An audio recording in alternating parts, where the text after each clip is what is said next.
Yes, thank you, Max, for this very interesting presentations of split key technology. And ladies and gentlemen, if you have any questions, please put it in on your Zoom, and we will take the questions later on after my introductions. So I'm very pleased to be joined by the management of Cybernetica, as well as the friends, colleagues from the ASEAN countries, even Japan and Australia. Thank you very much for joining this afternoon with me. So some of you may know me from my previous engagement at IDEMIA as an ecosystem director. And some of you may know me from the previous role that I hold on as a regional director at Currency Research, where I engage a lot of financial regulators, banks, startups, and fintechs to join the conversations with the regulators, policymakers. So today, I'm the first employee in Asia. I hope I could bring more expertise from Estonia to this part of the world. Together with my team, I have about 15 years of experience in delivering customer solutions throughout my career, and happy to have conversations with you and look forward to chapters or topics that in your country that concerns digital identity.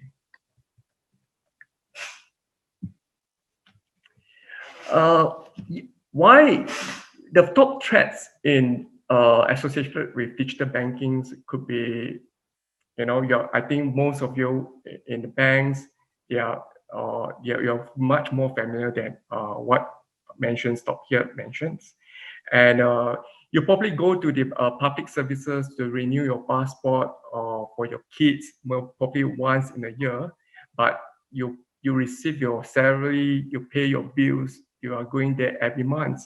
So it becomes this becomes an easy targets for the hackers to see, especially when they get hold of your email address as well as your mobile number.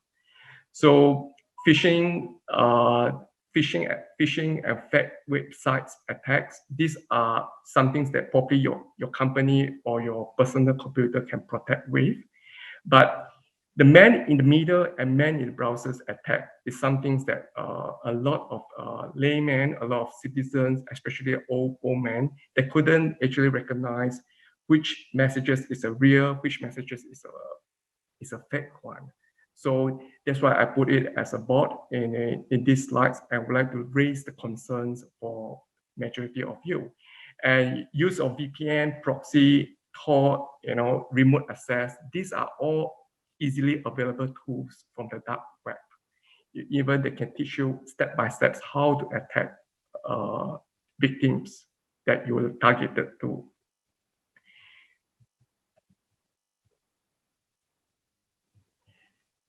OTP hack is one of the very frequently seen attack, because in Singapore and Malaysia, as you know, our banking account can be tied with our mobile number, and this piece of information is very important to the hackers.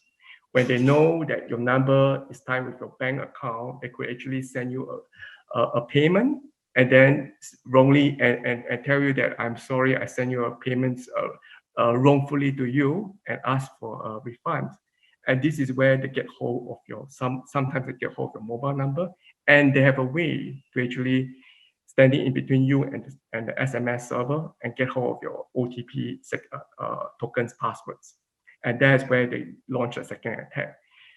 The second cases that we saw normally is when they know your email address, they can go to the Google, Yahoo, or Hotmail to reset your passwords.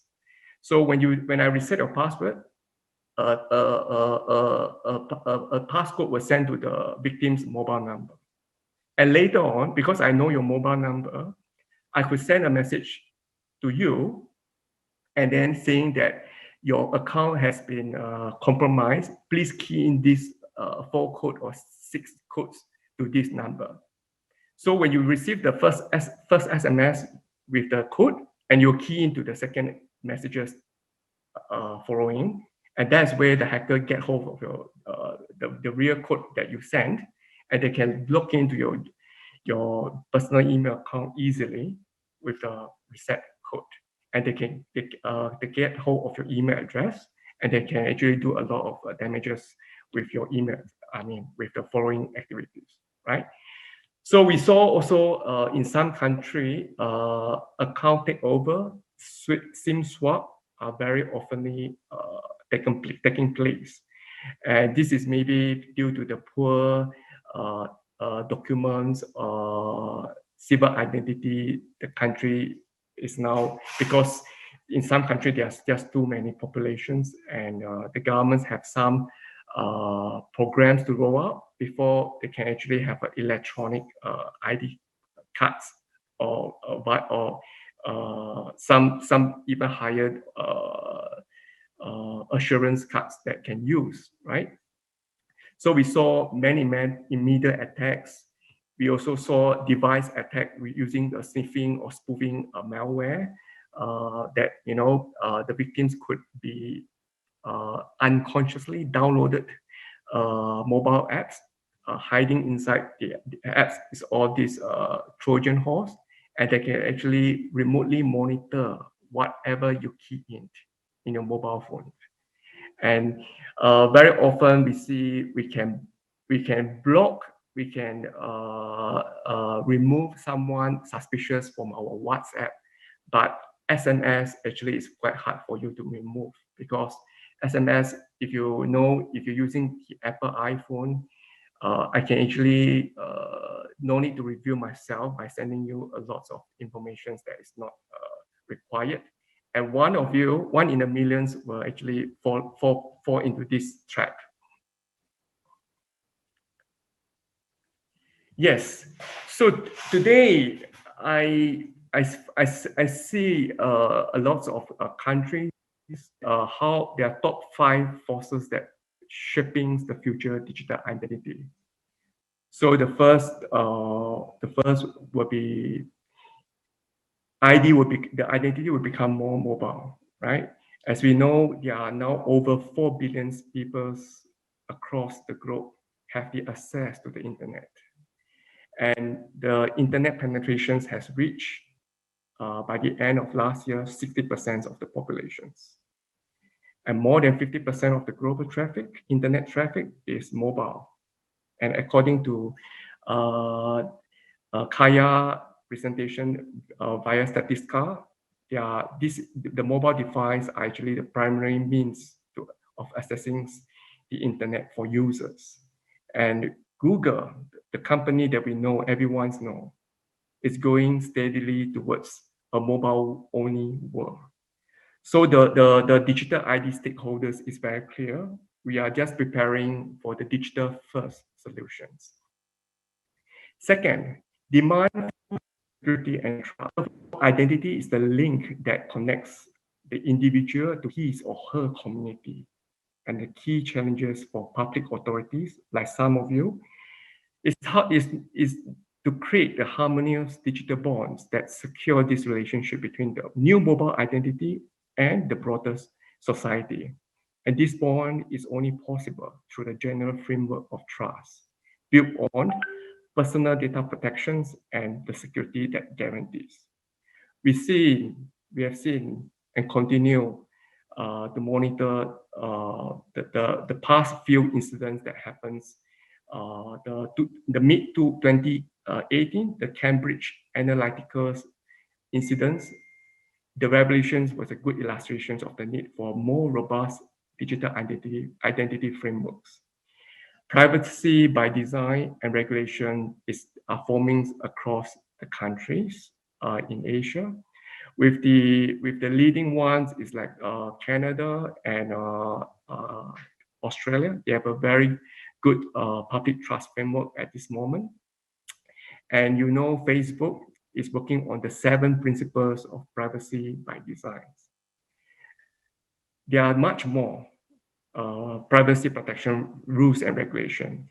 The one we know very commonly used is a GDPR, General Data Protection Regulations, which is formed in May 2018, impact 28 countries, including UK. And you are right, 500 million persons need to be obliged by the same law. There are much more. CCPA, Shield in Americas are following the same trends. Citizens are willing and waiting for the greater security. And this year represents a perfect opportunity for the public authorities to realize these bonds with the citizens, how they can prove it to be more secure and together with this private sector to form a collective trust and opportunities. Third, we see the shift from 3G, 4G. Today we talk about 5G. The smart city will become a common playground for all of us. And the model of e-governments or the m-governments that Estonia has been very, very successful, actually tells us digital identity is the key that unlocks this individual access to a rich array of services and support. The messages for public authority is very clear. National Digital ID creates opportunity for local creativity.